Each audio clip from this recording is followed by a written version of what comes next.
O que acontece de importante no Brasil e no mundo passa por aqui. www.sobral, portaldenotícias.com, seu site de informações.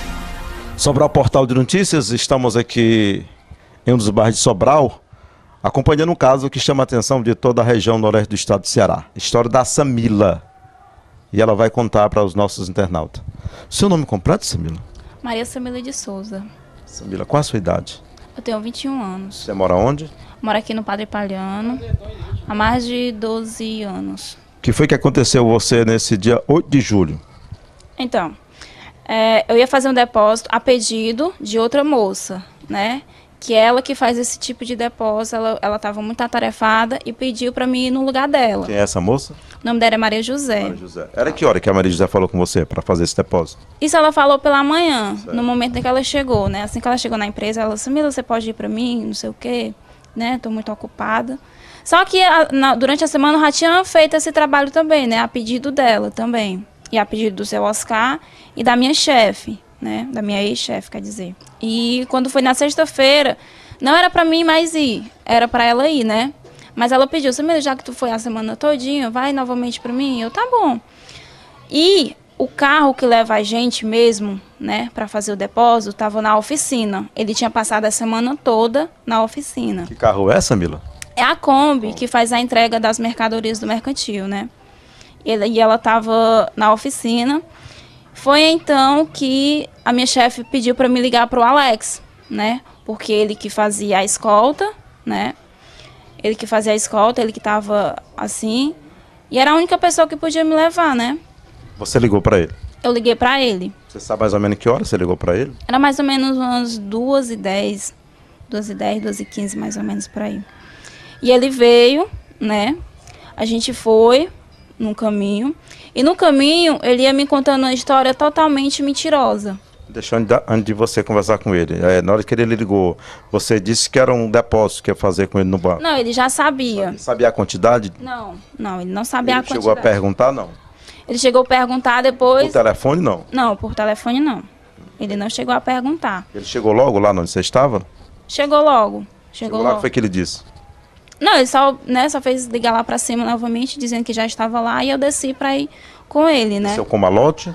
Desci com malote. Com malote. Você foi no banco da frente? No banco da frente, com ele. A gente foi no carro dele. Você deu botar e tal, entrou no carro. Isso. Ele desviou o caminho. E você perguntou por que ele tinha entrado naquela rua, que não era de costume, não? Não, ele disse que era porque ele ia deixar logo essas ferramentas. Lá, o que o Cid Clay teria pedido para ele, né, fazer essa entrega. E a gente foi, né, lá ele estacionou o carro, colocou o carro para dentro da garagem. Lá ele me pediu ajuda para tá fazendo, né, para mim tirar as coisas de dentro do carro com ele. E tinha coisa? Tinha as 2 malas de ferramenta, né? Ele me pediu, eu desci do carro, deixei o malote lá dentro do carro, né? Deixei o malote lá dentro do carro. Lá ele me pediu ajuda, eu desci e ajudei ele com as coisas, né? Ele abriu a porta da casa. A casa não tinha nada assim de móvel, né? De sofá, sabe? Essas coisas não tinha nada. Só tinha 2 salas com 2 computadores e mesas, né? Como se fosse tipo um escritório. Você saiu do carro já na garagem? Já na garagem. Tinha alguém na rua? Não, não tinha ninguém na rua. Não tinha nenhum sobrevivente assim na rua. Não tinha ninguém. Isso era que hora? Era mais ou menos por essa hora, umas 2h20, 2h25. 2h10, né? 2h15. Isso. E não demorou muito tempo ele chegar lá no Rainha para me pegar. E aí lá dentro da casa, quando eu ajudei ele, que eu pus lá as malas de ferramenta lá dentro de uma determinada sala, foi quando eu dei as costas para ele e ele me abordou tentando me enforcar, né? Ele começou a me enforcar. Que parte da casa? Foi quando eu vinha saindo de um quarto para a sala. Sabe? Como é a casa? Tem muito quarto? Não, pelo que eu dei para perceber, era uma sala bem grande, era sala e cozinha, né? Aí tinha 2 quartos e um banheiro. Tinha algum carro na garagem? Tinha um carro. Tinha um carro era, você lembra ou não? Era um Gol preto. Um Gol preto. E essas malas, esses maletes, vocês estavam colocando aonde? dentro de um dos quartos. De um dos quartos. Ele me pediu pra mim colocar lá. Aí nesse período ele conversava com você, achava graça ou não conversava nada? Isso. Ele ia conversando comigo, contando essa história, né? Que o Sid Clay teria chamado ele pra fazer esse depósito. Na casa, não, lá dentro da casa ele só fez me...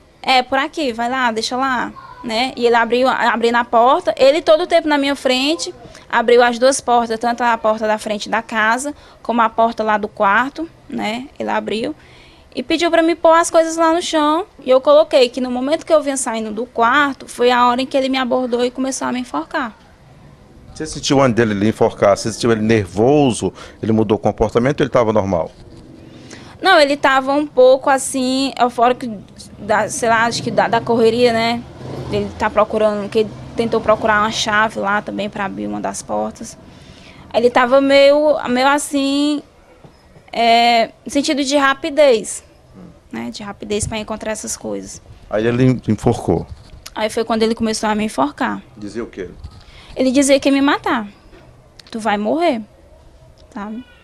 Só que isso, ele por trás de mim, dando tipo uma gravata em mim, né? Dizendo no meu ouvido que ia me matar, que eu ia morrer. Aí foi que ele viu, eu já estava mesmo perdendo os meus sentidos, foi quando ele derrubou, né? Me derrubou no chão. E quando ele, ainda me enforcando, perguntou quanto eu tinha dentro da bolsa. E eu acenando com a mão, dizendo que só tinha 8 mil. No início ele entendeu que era 80 mil. Foi quando ele me soltou e pediu para mim mostrar a ele que só tinha os 8 mil, né? Lá dentro. E quando ele me soltou foi quando eu corri para o carro e mostrei para ele que só tinha os 8 mil. Ele ainda perguntou, é só isso? Não tá me escondendo mais nada não? E eu, não, é só isso mesmo. E aí foi quando ele olhou para mim e disse que não era... que ele não deveria ter feito aquilo, né? Que era primeiramente para ele ter conversado comigo e tal. Aí foi quando ele... Pois então pronto, eu vou te deixar no banco. Aí quando a gente ia para o banco, dentro do carro dele, ele me fez a proposta de fazer o forjamento desse assalto na segunda-feira, dia 11. Ele disse o seguinte, que quando fosse na segunda-feira, era para mim ir, porque na segunda-feira eu já não iria mais para o banco, né? Já era outra moça aqui, porque eu estava fazendo só um favor a ela, né? O meu trabalho não era mais esse. Que quando fosse na segunda-feira, era para mim ir. Eu mesmo ir para o banco, ele mesmo ia me deixar, que quando chegasse lá na porta do banco, ele me deixava lá e eu, né, voltaria, né, lá da porta do banco. Ele estava em um determinado lugar me esperando, eu entregaria o malote a ele, né, com a quantidade de dinheiro, e depois eu voltaria para o banco dizendo que eu tinha sido assaltada. Foi essa a proposta que ele me fez, para segunda-feira. E você disse o que para ele? No momento eu disse que sim, que eu estava temendo pela minha vida. Aí, Samila, ele convidou você para fazer esse assalto, e você aceitou? Eu aceitei na hora lá, porque eu estava temendo pela minha vida, né? Eu aceitei, realmente eu aceitei lá. Samila, por que na hora que você conseguiu sair dele, que ele estava lhe enforcando, por que você não saiu da casa para de socorro? Por que você não fugiu? Por que você foi com ele outra vez no carro? Então, porque lá, é como eu lhe disse, não tinha ninguém assim na rua, né? E ele estava armado. Né? Ele tava... Em momento puxou a arma para você? Não, em momento nenhum ele puxou a arma para mim, mas eu sabia que se em algum momento ele me soltasse e eu saísse correndo, com certeza ele teria feito. Você acha que ele está armado porque ele é policial ou você em algum momento sentiu ou ouviu a arma? Não, eu vi a arma, né? Ele estava direto com a arma, mas... A arma estava onde nele?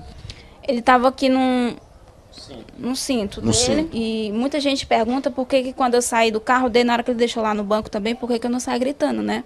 Porque ele tinha me ameaçado de morte. Ele me ameaçou de morte. Se eu contasse para alguém, ele me matava e era a minha palavra contra a dele. Aí ele ainda ia conversando comigo, perguntando se eu tinha conhecimento, se eu tinha como, né, arranjar a chave do cofre, né, lá do mercantil, e se eu tinha conhecimento da senha também, e com quem ficaria, né, e se tinha como eu arranjar. Eu disse que não, que isso só quem sabia era a pessoa responsável e só quem tinha a chave era a pessoa responsável lá pelo financeiro. Quando ele parou no banco, ele disse o quê? Qual foi a despedida de vocês? Vocês conversaram o que? A última despedida de vocês? Ou não houve essa conversa? Não, ele disse assim, me desculpa, não sei o quê. Eu devia ter conversado contigo primeiro, não era pra mim ter feito aquilo contigo, não era pra mim ter tentado te enforcar, era pra mim ter conversado contigo primeiro. Você depositou o dinheiro no banco? Eu depositei o dinheiro. E quando eu voltei para o mercantil, lá as pessoas também viram, né? Teve 2 pessoas lá também que me viram. Uma dessas pessoas também já confirmaram, já foram lá na delegacia, né? E disse que viu realmente eu com meus olhos cheios de lágrimas e parece que eu tinha chorado, né? Teve uma também que me perguntou o que é que eu tinha. Eu disse que não tinha nada, porque no momento eu estava temendo pela minha vida, né? Eu estava temendo pela minha vida mais que tudo. Por isso que eu não cheguei a declarar nada naquele mesmo dia. Né? Até porque eu queria falar primeiramente com o dono do estabelecimento. Né? Não adiantaria eu falar para terceiros. Qual foi a conversa que você teve com o dono do estabelecimento? Não, isso aconteceu na sexta-feira, eu só tive a oportunidade de falar com ele na quarta-feira, porque ele estava viajando. Né? Você falou isso tudo? Eu falei tudo para ele. O que foi que ele disse? Foi com o seu Oscar ou foi com... Não, foi com o seu Oscar. O seu Oscar mesmo ficou aterrorizado. Ele mesmo disse que até ele mesmo estava com medo dele, sabe? Chegou a dizer isso? Ele chegou a dizer isso. Ele disse que eu vi lá na hora.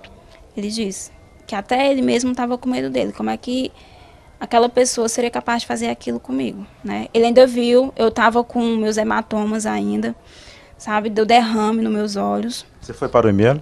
Fui fazer o exame de corpo de delito. Você fez com quem? Eu fiz com o doutor Ivo. E lá deu o quê? Ele colocou lá como lesão gravíssima, né? Lesão gravíssima. Não estou mentindo. Essa é a minha versão, sabe? Eu sei o que foi que eu passei na mão dele, lá dentro da casa. Foi um momento de terror, um momento de desespero mesmo. Eu implorava ele para ele não fazer aquilo comigo, sabe? Foi quando ele me soltou, assim... Desculpa.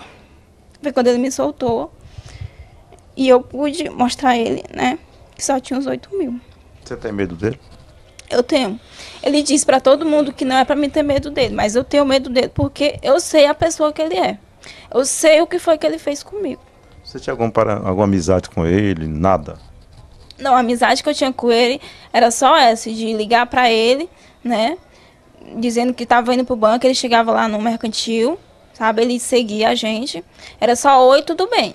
Boa tarde, como vai? Nada de sentar e conversar sobre a vida um do outro, nada. Você acha que vai conseguir provar perante a justiça essa verdade? Eu espero que sim. Espero que sim, porque eu tô dizendo a verdade, sabe? Ele pode até contar a história dele, mas a minha é que é a verdadeira, viu? Eu espero que a justiça seja feita, viu? Eu espero que a justiça seja feita. E eu tenho medo dele sim, porque eu vivi, sabe, momento de terror com ele.